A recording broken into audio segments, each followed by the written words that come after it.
Hi everybody, it's your life science slash biology teacher here, Mr. Poser, and today we are finishing our ninth unit on the patterns of evolution by getting into our third topic, our third learning target, which is on speciation and extinction. And here's a leading question for the video here. Check it out. Here's a mosquito that feeds exclusively on human blood. Isn't that nice? No other animals uh, does this animal get its nutrients from besides humans, and it was actually caused by World War II. The evolution of this humans only mosquito species was caused by World War II.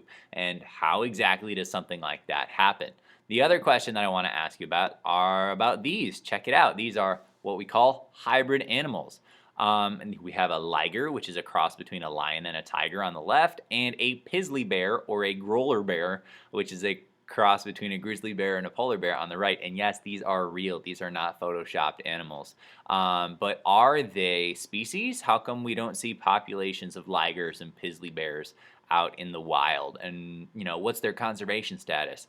Why or why not? Why don't we see them out there? And are they actually species?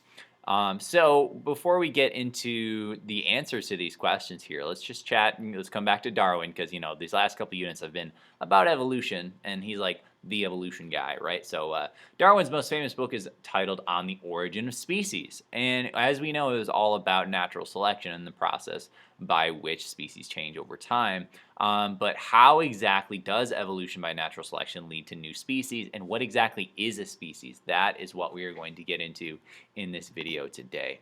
So here it is. A species is a group of similar organism that can breed and produce fertile offspring. Okay, so that is a very, very important definition for us here for our understanding of speciation and extinction.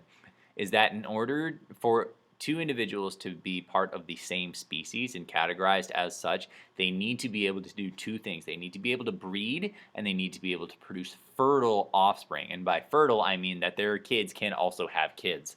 Um, if they can't, then they're not the same species. Okay, so new species can arise from old species. So check that out. These are the different kinds of newts that you can find along the western coast of the United States and Canada. And they all have a common ancestor, but these salamanders underwent speciation due to their slightly different environments, right? So one salamander species became all these other different species through the process of speciation. And there's a couple ways that speciation can happen. And that's what we're going to talk about today. Like I was just saying before, if two organisms cannot produce fertile offspring, meaning that their offspring cannot also have offspring themselves, then they are considered to be two separate species. In other words, that they are reproductively isolated. And that's when two members of populations cannot successfully breed and produce fertile offspring. Okay, so once you have a population of organisms and in some way they become reproductively isolated from one another, meaning that two subsections of a population can no longer interbreed and produce fertile offspring, that's how you know speciation has occurred and you have two different species on your hand rather than one species or one variation within a population or two variations within a population. So here's my very simple schematic here. If organism A and organism B produce organism C, say for example a liger or a pizzly bear, then these two organisms are different species. But if organism A and organism B produce organism C and organism C is fertile, then that means that A and B are both the same species. Okay, so A and B up here would be reproductively isolated, A and B down here would not be. And there's many different ways for species to become reproductively isolated. That a few of these are what we're going to talk about here. So as I said before, speciation is defined as the rise of two or more species from a single existing species. And when you get a new species, it's when two groups of individuals become unable to successfully interbreed and produce fertile offspring, aka they are reproductively isolated. So this very simple graphic over here to the right shows three different ways that speciation can occur. And we're going to talk about two of these three different ways. We're going to talk about allopatric speciation and sympatric speciation. So check it out. In allopatric speciation, we have a population of organisms They become geographically isolated. They become separated from one another, actually split apart. And then evolution occurs as a result of natural selection in these two separate environments. And they're isolated from each other, meaning that no individuals can interbreed from each other due to this barrier. And after evolution has occurred, these are no longer able to successfully interbreed, and thus they are two different species. Now, the same thing happens with sympatric speciation, except there's no barrier in between when these two become reproductively isolated. Some individuals in a population as a result of what we call a polymorphism, or just a slight difference in maybe time that they eat or behavior or mating patterns, something like that. Something occurs that makes the one group different from the rest. And if it comes to a point where the different individuals only start to interbreed with each other, then a new population can grow without being geographically isolated or split up. Okay? So that first example that I was just going over, that was a brief, Spark Notes version of speciation. That first example that I was talking about is allopatric speciation. So in order for reproductive isolation to occur, in order for them to not be able to breed anymore, there has to be some other kind of isolation first. And the first type of isolation that we're going to discuss is geographic isolation, where a population is physically separated from each other and results in allopatric speciation. And allopatric speciation, as I was just saying, is speciation, formation of new species as a result of geographic isolation. It's physically separating out two subsets of a population. So check it out. Here we got pink flowers, and we have a population of pink flowers. They're split up in half by some kind of geographic barrier. Maybe it's a mountain range, maybe it's a river. I don't know. They're split up and they can't cross over. And so then the other side of that barrier is slightly different and results in a different evolution of these flowers on this side of the barrier, and as a result we get speciation, meaning these two flowers could no longer interbreed and produce successful offspring. Okay, but geographic isolation, as I said, is only one way that these can be isolated. Behavioral isolation is referring to different courting or different mating behaviors that can separate out populations into two groups. Temporal isolation could be different courting or different mating seasons, or maybe they come out at different times of the day. Maybe one group of the population becomes nocturnal and the other is diurnal, something like that. That's called temporal isolation, that refers to time. But these types of isolation, where they're not physically separated from each other, result in what we call sympatric speciation, which is what I explained before, speciation that occurs in the same geographic area. Okay, so sympatric speciation can be caused by behavioral isolation or temporal isolation, but allopatric speciation can be caused only by geographic isolation. Here's one last simple picture here of how this type of speciation works. We have one population, then within that same population, some small group becomes isolated from them in one way or another, behaviorally or temporally, and over evolution, okay, these two groups become too distinct from one another and can no longer produce fertile offspring. That is when speciation has occurred. Okay, so just to wrap up here, here's our differences between allopatric and sympatric speciation, or the steps of these two processes. Step number one in allopatric speciation, geographic isolation. The population is split up. Then natural selection occurs between those two different environments on either side of that geographic barrier and results in reproductive isolation. Even if you brought those two back together and they weren't able, or maybe the barrier's gone and they're still able to get back together, they're still not able to produce fertile offspring, which makes them two different species. Speciation has occurred. And then on the right here with sympatric speciation, they can be behaviorally or temporally isolated. Natural selection occurs and they become too different from each other, or that'd be divergent evolution, right? That would result in reproductive isolation, and if they're no longer able to interbreed successfully, then there are two different species. But the location here is the main difference between allopatric and sympatric speciation. Okay, so an example of sympatric speciation are with the apple maggot fly and the hawthorn fly. I want to say this was a couple hundred years ago that this is documented. But the apple maggot fly is a direct ancestor of the hawthorn fly. The hawthorn fly feeds on a particular type of fruit. But when European settlers arrived in North America, they brought over apples because apples are not native to North America.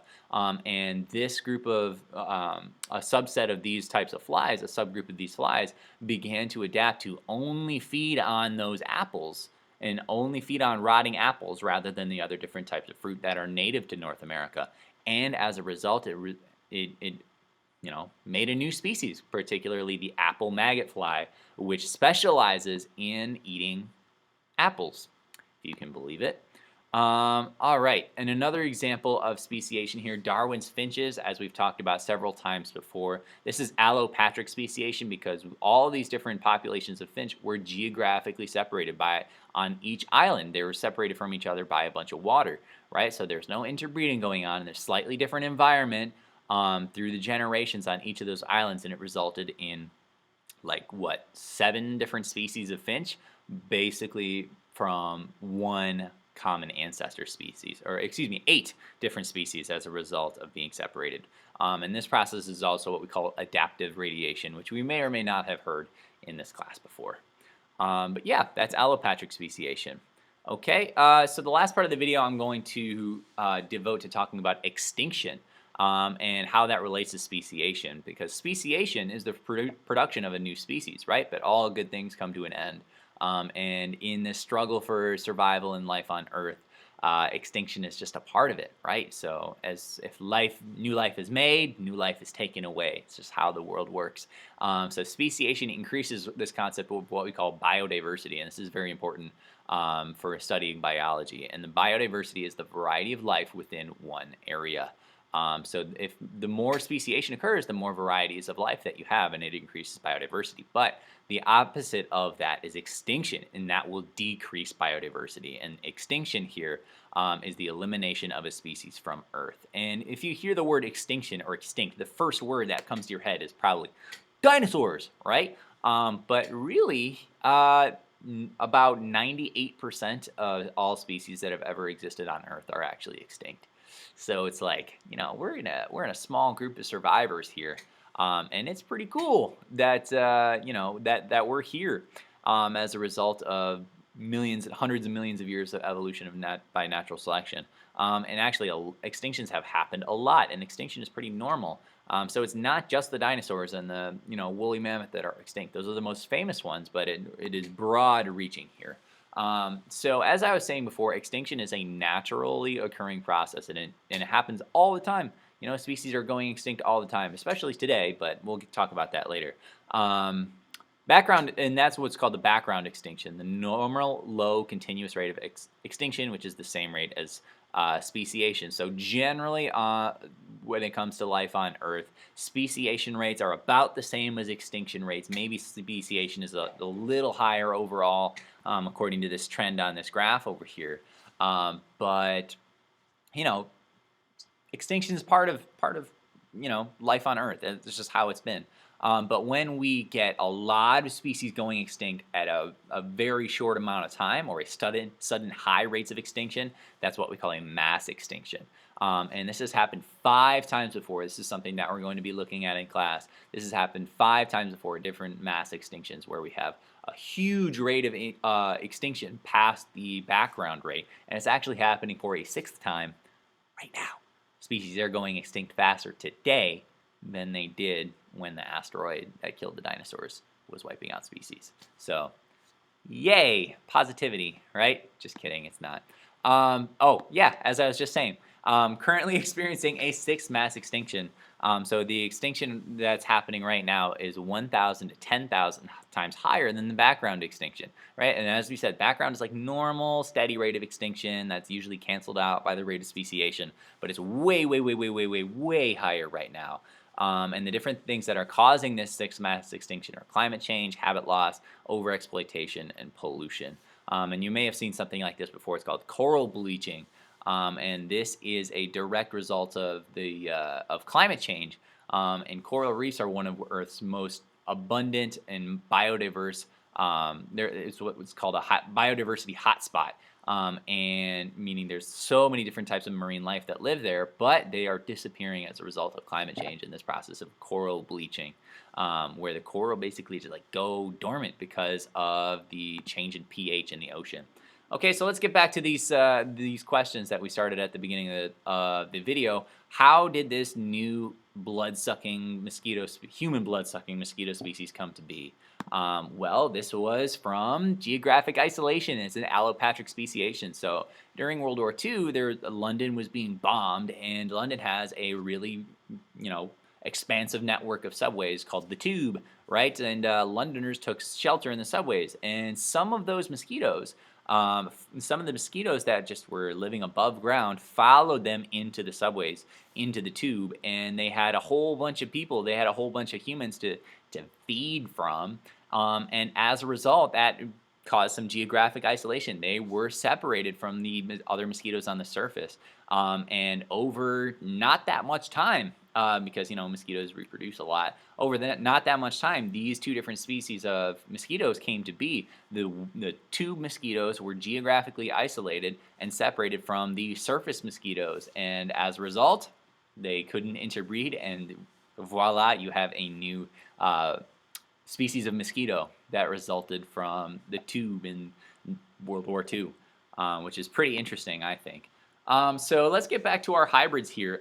Have we decided if a liger is a species or a growler bear? If we cross a lion and a tiger, is that a new species? If we cross a grizzly and a polar bear, is that a new species?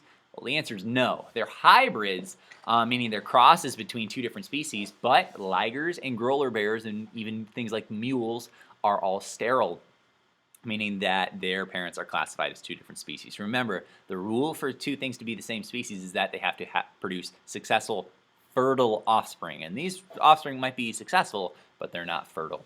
All right, and that's what makes them two different species. And that is it for this unit. Please let me know if you have any questions. We will see you next time.